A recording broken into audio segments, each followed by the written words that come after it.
Welcome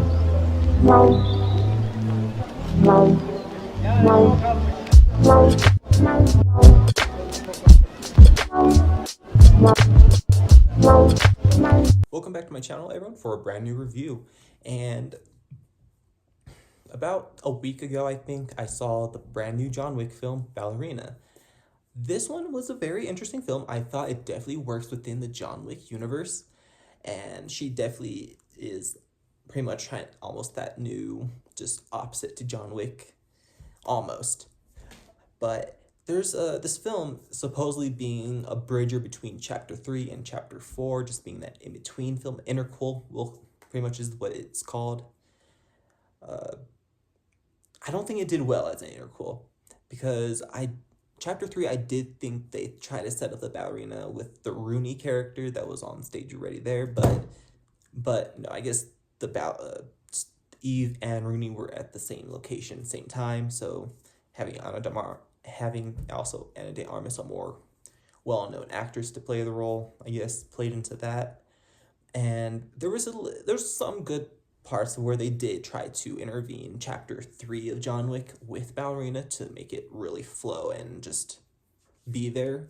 And I did go back and watch chapter 3 to rewatch some scenes to see how things placed, and it does feel like what they put in Ballerina were like maybe deleted scenes almost from that. Just, it's very interesting how they like were able to almost recreate the scene but anew in a way. But for John Wick's character in this film, he is very much in this film. I will say he is very much in this film. He's in Act 1, and then he's in the entire Act 3. He's in the entire final act of the film. So it really does almost feel like it's not a whole ballerina film, and I feel like that they did that on purpose, but they wanted to make it still a good interconnected film series having this. John Wick there's no real bridger for his character. It's just, you do see him without, his missing, wedding finger that he cut off. And that's only the real connection, because in the beginning of the film, he still has them all. But then in the third act, you gotta notice the finger missing. So okay, now this part of the film is taking place after chapter 3. But there's still no good explanation to him being with the Bowery King right there at the end of chapter 3 and where he is at in chapter 4. It seems like people are hiring him again in between this film. And even though he should still be on the run, it doesn't really feel like that with what's going on. But I think I don't know, they still think maybe because the adjudicator from chapter 3, she definitely had her suspicions. And I feel because of that, there should still be more watchful eyes around, even if they see John Wick. I feel like there should be more of people are reported more on it, but it doesn't feel like that. But this film, it was really good, though. Eve, her character, coming from just a dark background, having her father murdered, and then being taken in by the Rescaroma by the Continental owner, Ian McShane's character, Winston, and just being trained as a ballerina assassin. And we see her just wanting to go on a revenge story. Very different than John Wick's revenge story. This one was very interesting, and she still has a long way to go, I would say, as an assassin, as a character. We do see that, because we have to watch her first mission, and they give her a rubber bullet gun type stuff. And it's just like, okay. But it wasn't like that John Wick-ness, I would say. They are two different characters, obviously, but there is a lot of just differences between, I guess, the action, I guess, was there. It's definitely that John Wick action, but it's still a bit lesser than the normal John Wick movies. But it still worked. I would say that flamethrower scene that they were marketing as being one of the most crazy scenes, really well done. It was almost like a whole 10-minute battle of just flamethrowers. That's cool. And if they got to use real flamethrowers for this movie, that would be even way better for somehow. But I would say also just when she got to use the hose, the water versus fire battle right there, also were there. Really good too. The action, really great.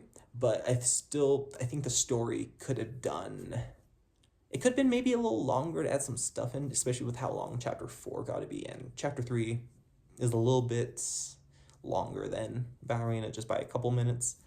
But I feel like there's some stuff that could have been added or some better explanations going on for this film, especially for having John Wick being in here, not as just, someone higher up again, which is how it felt.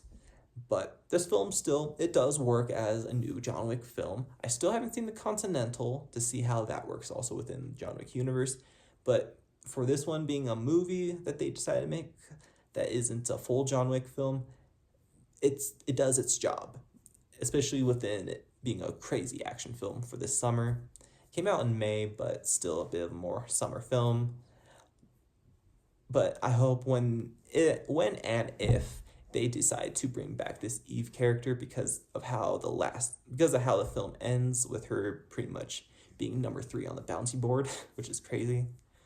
I hope there's going to be some better development with her character, especially with how she works as an assassin and her skills set is improved, I hope.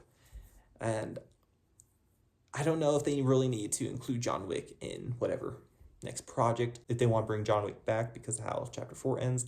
It's a 50-50 if he really is dead or if he just has a burial that people can visit, but he's alive somewhere off the grid, because all we do see of John Wick in chapter 4 is him just, falling a little bit, just collapsing on the stairs a little bit, but that could just be passing out, not dying.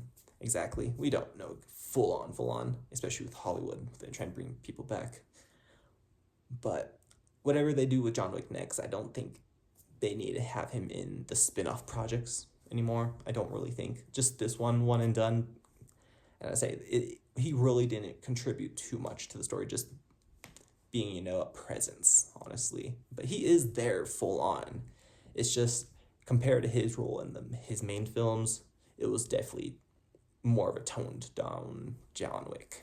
I don't know really how to put it more, but this film works as a John Wick film, and it does work on its own as it is for being Ballerina, but it still has a lot more to do as it being a solo spin-off type thing, which is how it should have felt. I thought, honestly, it was going to be maybe 1 or 2 scenes with John Wick, maybe just one fight scene or something. I didn't even know how they're going to, really explain how he was going to be in the film. But, he was there. Pretty much, if you've seen the film, you probably know where I'm going at it. So, let me know what you guys honestly think about this film, because, I don't know, this was really good. I did rewatch all the films and had a good blast, and Ballerina, I said it was really good of a blast. So, let me know in the comments down below your thoughts, and thank you for tuning this review, and tune in for more things I'll be posting, and take care.